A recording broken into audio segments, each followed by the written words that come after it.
Hello, welcome to the GPP Chin Music Podcast. As you know by now, I'm Big Italy 42, and he is Josh Shepardson at BChad50. And we're talking about tonight's slate. An 8-game slate. There's some good pitchers, but also none that are in great spots necessarily. So it's going to be a really fun GPP night. Lots of guys in play. Lots of different ways you can go with your lineups. So we'll go ahead and start talking about starting pitcher where, we can leave it simple at the top here. Jose Fernandez and Lance Lynn, both guys who Vegas likes both guys.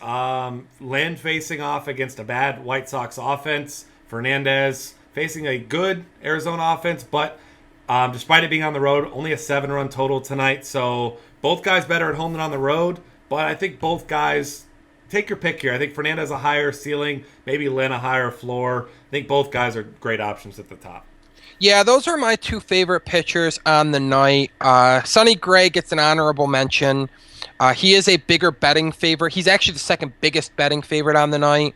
And the Blue Jays just are not the same offense away from the Rogers Center. They've got a WRC plus under 100 on the road, and they do strike out more. So I do think Gray is an honorable mention, but all three are in play. Lynn, as you said, I think he has the higher floor. I think he's more likely to get the win. He's opposing John Danks, so as long as Cy Danks doesn't show up, the Cardinals should give him some run support. You did note before the show, as we prepped, that Lynn worse on the road than at home, which does hurt. But I do think he has the goods to mow through a pretty pedestrian at best, well below average White Sox offense. And then Fernandez, nobody's ceiling is higher. 28 plus percent strikeout rate, doesn't walk anybody. If he can avoid that landmine that is Paul Goldschmidt in the Diamondbacks lineup, he's more than capable of putting up a hearty total. And then a few other names that I like. C.J. Wilson, biggest betting favorite on the night, is at home, and he's facing a Twins lineup that ranks tied for last in WRC plus on the road. They're just not good away from target field. They do have some lefty mashers that we'll get to when we discuss the position players, but overall the lineup is pretty weak, especially down order for them. So Wilson can turn in a good night. Doesn't have a huge strikeout ceiling, sitting at 20% strikeout rate on the year, so that does hurt his GPP profile a little bit, but because he is such a strong favorite, you got to like that offsetting the lowest strikeout rate. And then the other name that I like is Mike Montgomery. I think he's a guy that's going to be super low owned because the Tigers are a scary offense against left-handed pitching, but remember, Miguel Cabrera's not in there, and they do strike out in over 22% of their plate appearances against lefties, so there is upside to be mined with Montgomery, and he's not your typical lefty. His changeup is his best secondary pitch, so he's been very good against right-handed batters. In fact, owns the second lowest WOBA allowed to right-handed batters of the pitchers on this slate. Obviously, we're dealing with a small sample size, but the changeup is that pitch that's meant to neutralize opposite-handed hitters. So the fact that he is tying up right-handed batters doesn't surprise me all that much. Yeah, and he's a guy, like we said, he's done it against good teams too. San Diego was a struggling offense when he went complete game shutout against them, but he shut out Kansas City with 5 hits and 10 strikeouts, and that's a team that doesn't strike out a lot. So the upside, like you said, is certainly there, and he's going to be very low owned because he did have a couple lesser starts, I should say, after those 2 big games, but this is definitely a team that's beatable because a lot of their production comes from the long ball. And if he's not giving up the long ball tonight, then he could be in line for a really nice night. I'll throw out one more guy that I like here, Robbie Ray against the Marlins. We know the Marlins have one of the lowest team ISOs in the entire league anyway. Now, obviously, without Giancarlo Stanton, that number lowers even more. Really not a whole lot of bats that you're worried about beating you if you're Robbie Ray. You got a lefty-lefty with the best hitter now in Christian Yelich. This is a bad lineup, and obviously Vegas knows that as well because, like I said, it's only a 7-run total. So this is expected to be a pitcher's duel, which is absolutely insane in Chase Field. But I would not be surprised to have Robbie Ray put up a big number. He went at Texas, a team that struggles against lefties, 7 2/3, 4 Ks, just 2 runs, none of them earned, only 4 hits. Last time out, 8 Ks and 2 earned against San Francisco. So the guy's got not a ton of upside, but he's got a nice floor, it seems like, in this matchup here. So at a middling price tag, I think on a night where you don't really have to spend up for many hitters, I think he's a solid option as well. And opposing Jose Fernandez, you have to figure that his ownership is going to probably be lower than it would normally be if he were facing, say, anybody else in that Marlins rotation. Yeah, that's a good point as well. So getting him at low ownership, and I mean, you're not expecting a 40-point DraftKings outing or a 20-point FanDuel outing, but 20 to 25 on DraftKings, 12 to 16 on FanDuel is more than enough for that price tag to kind of set you apart at low ownership. And I'll throw out one more cheap guy. I'm reluctant to do so because the guy's just not a very good pitcher. But he's very cheap. He's $4,800 on DraftKings, $57 on FanDuel. Felix Doubront. Oakland really struggles with left-handed pitching, one of the worst in the league. I mean, not quite as bad as the White Sox. I don't know. I was mixing white and red. I was about to say Wet Sox. The White Sox. But Doubront, against the last team he faced that struggled with lefties, was the White Sox. 6 2/3, 6 strikeouts, 1 earned run. Obviously, that's a little stretching it for that, expecting that type of production. He got some batted ball luck, but he had 16 ground ball outs in that, 14 ground ball outs against Kansas City last time out. So this is an Oakland team that has zero power against lefties.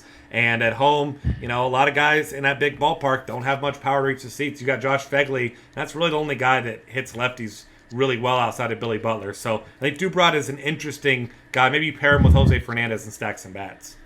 Yeah, and as you noted, you're not looking for a huge output from Doubront. There is a low total in that game, and it is in a pitcher-friendly ballpark, so he doesn't have to do a lot to deliver on that price tag. If there are some big bats that you like, maybe you're not picking Jose Fernandez and you want to spend on Paul Goldschmidt as a contrarian play. You get a guy like Felix Doubront in there, you can do that, and you can still have plenty of money to spend elsewhere. So, not a bad call at all. Definitely the type of guy that you want to get in there if you're sticking in lots of lineups. Not necessarily one you want to stick in there if you're only trying out a handful of GPPs, though. Yeah, definitely a good point there. And as far as other options, most of these guys are guys you want to pick on.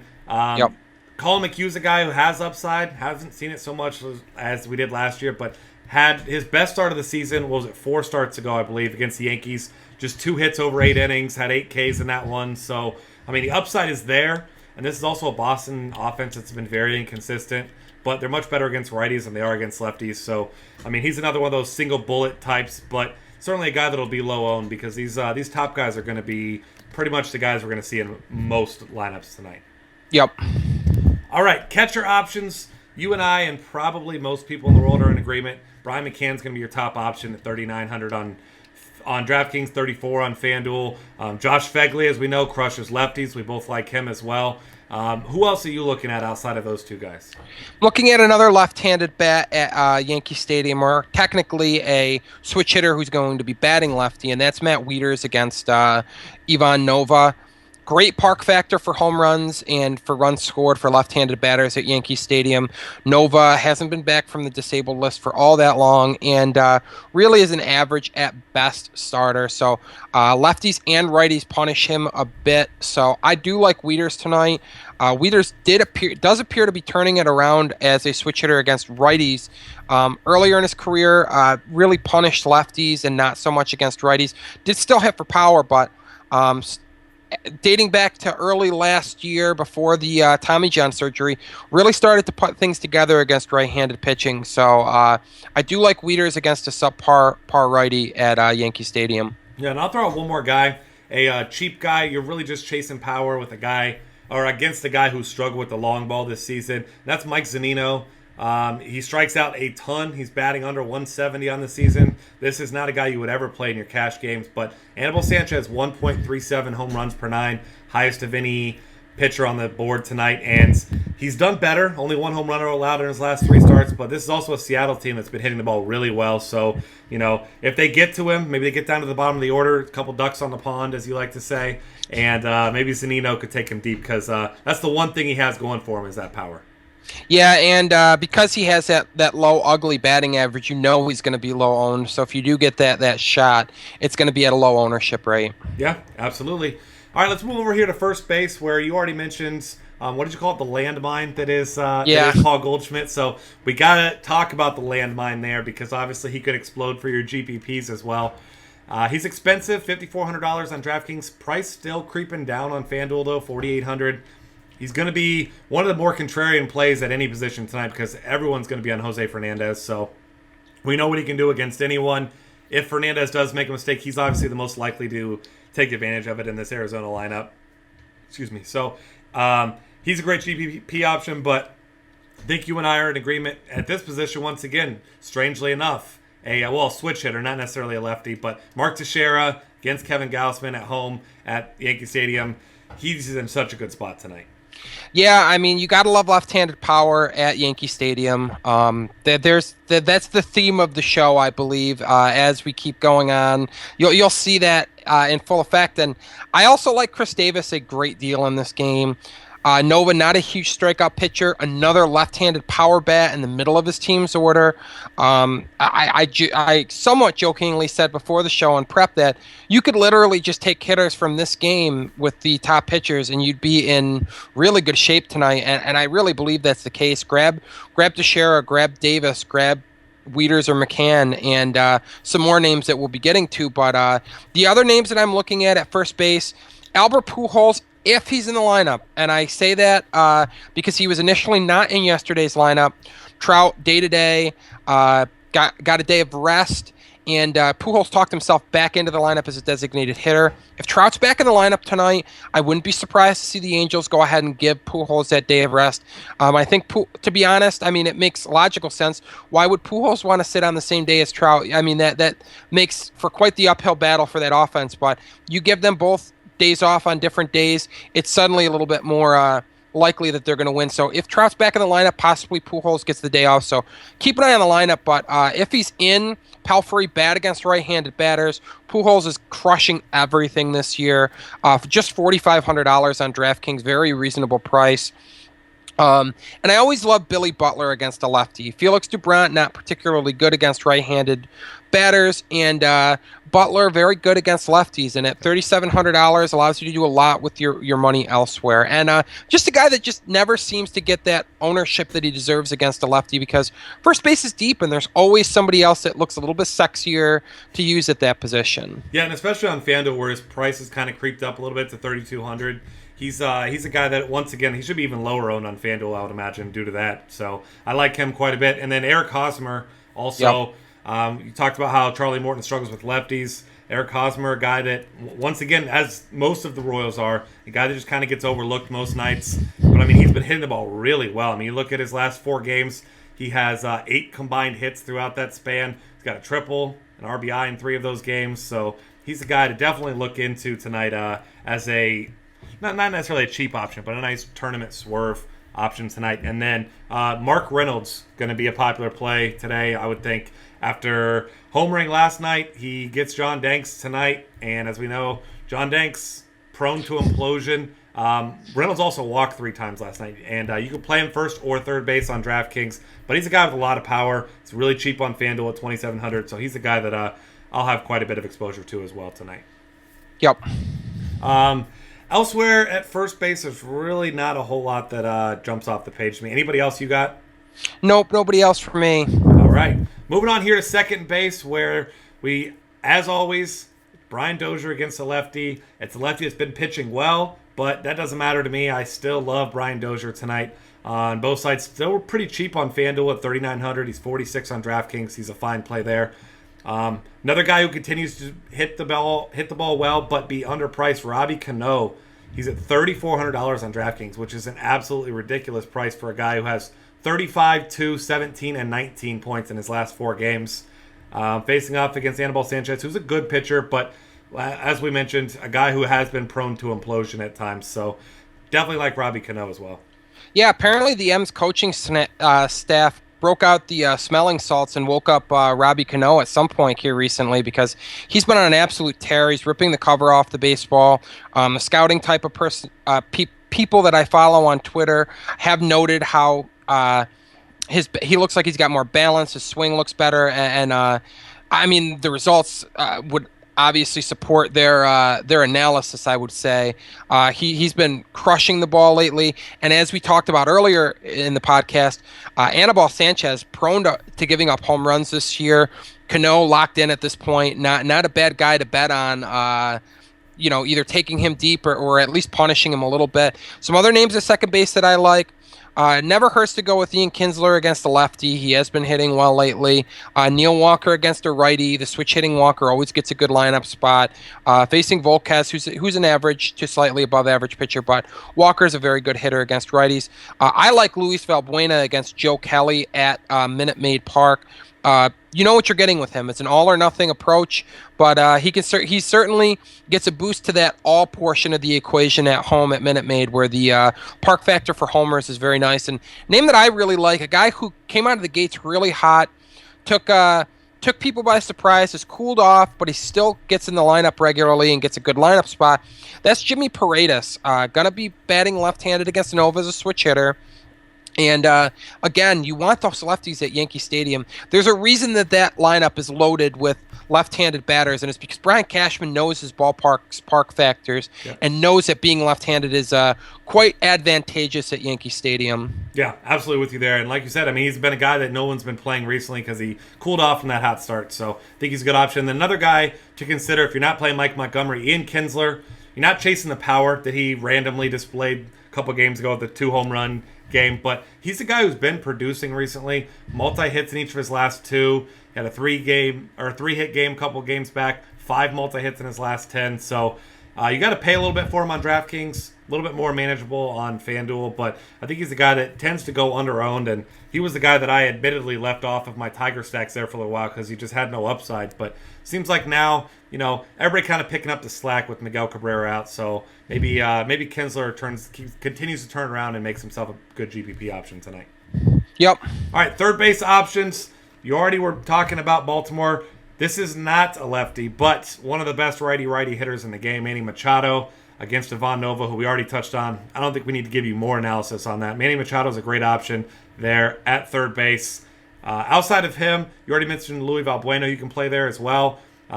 David Freese is the guy who's been hitting the ball really well recently, and he's got a really cheap price tag on FanDuel, an okay price tag on DraftKings. As you mentioned, Pelfrey struggles against righties, so he's a guy that I'm looking to as well. And I know there's another guy fairly highly priced that you like as well. Yeah, back to Yankee Stadium, man. Alex Rodriguez, power, has been on full display this year, has really hit right-handed pitching quite well. Kevin Gausman, for all the picking on him that I'm doing, I do like him long-term, but he still hasn't quite figured it out as a starter at the big league level, and going to Yankee Stadium is not the place to try and figure it out at the big league level. A lot of power to punish him. A-Rod right in the heart of things, hitting third for the Yankees. Has some really nice table setters who we'll get to in a little bit in front of him.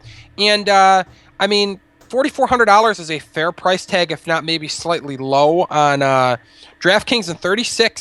Same story at FanDuel. They're affordable. You can get him in your lineups. Mike Moustakas, a guy that, as you and I discussed, much more affordable on FanDuel, but not a bad play on DraftKings at $4,000 either. And then you got the Twins third base right-handed batters in Trevor Plouffe and Miguel Sano, who expects to be back in the lineup today. Did say that his ankle's feeling a little bit better, so big power. We do like Wilson. Odds makers like Wilson, but if there are some bats in that Twins lineup that are going to get to him, it's going to be your Doziers, your Plouffes, and your Sanos. So those guys are the ones that I'm really looking at tonight. Yeah, and Sano really cheap, especially on FanDuel too. So you got to like him, and Kyle Seager at $3,400. You got to like him, and I'm probably gonna be sticking to most of these higher price bats at third base because there are quite a few guys that are in good spots. And then once again, Mark Reynolds, you can play him at third base as well. Yep. All right, shortstop. For me in cash games, it begins and ends with Johnny Peralta, but because he'll be such a popular play, you're going to want some pivots. Joe Kelly has not been a good pitcher this year. Really wasn't a very good pitcher before this year either. So Carlos Correa and his hard contact rate, got to love him at home at Minute Maid Park tonight. And he's a guy, doubles in each of his last 2 games, a home run in the game before that. He's a guy who's just crushing the ball. And he's a little bit more expensive than Johnny Peralta as well. So nice little swerve there. And like we mentioned, you don't need to spend a lot of money at most positions today. So it's easy to pay up where you'd like to pay up. Yeah, I mean, Correa does it all too. You get power, you get speed, you get a great lineup spot against a subpar pitcher. So, really like him if you are going to get off of Peralta. And as you said, Peralta's going to. I think it's going to be.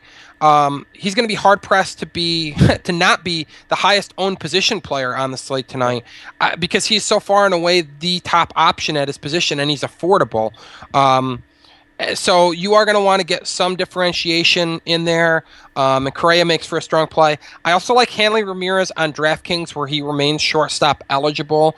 Gets to play at Minute Maid Park, which is a homer-friendly venue, and we know that Hanley Ramirez has top shelf pop when he puts a charge into a ball. So you do have some power upside there. And then a guy that I mean, he's always in play because he does have a good lineup spot. Usually like a little bit more power from my GPP shortstops, but Xander Bogaerts, $3,800 on DraftKings, does have some RBI potential hitting in the heart of that Red Sox order, but if I'm picking between the two shortstop eligible Red Sox at DraftKings, I'm going to take Hanley because I want that power upside. Yeah, I'm with you there. Xander, great cash game play, but like you said, not a ton of upside in your GPPs. Outfield, Mike Trout.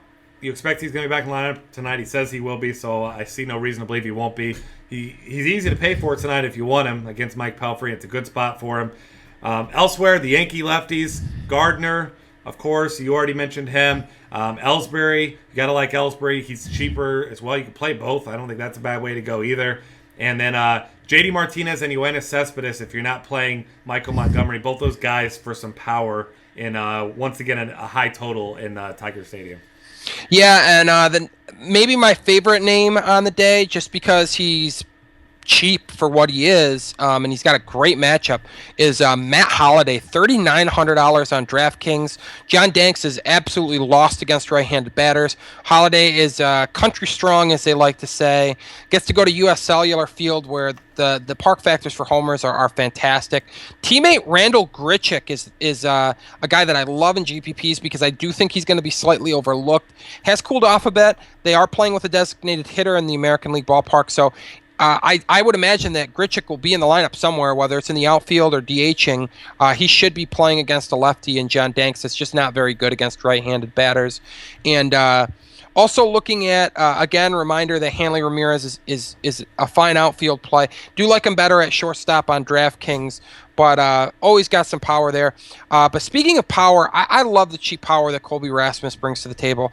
Cheap power and low-owned. He just does not get the respect he deserves against right-handed pitching.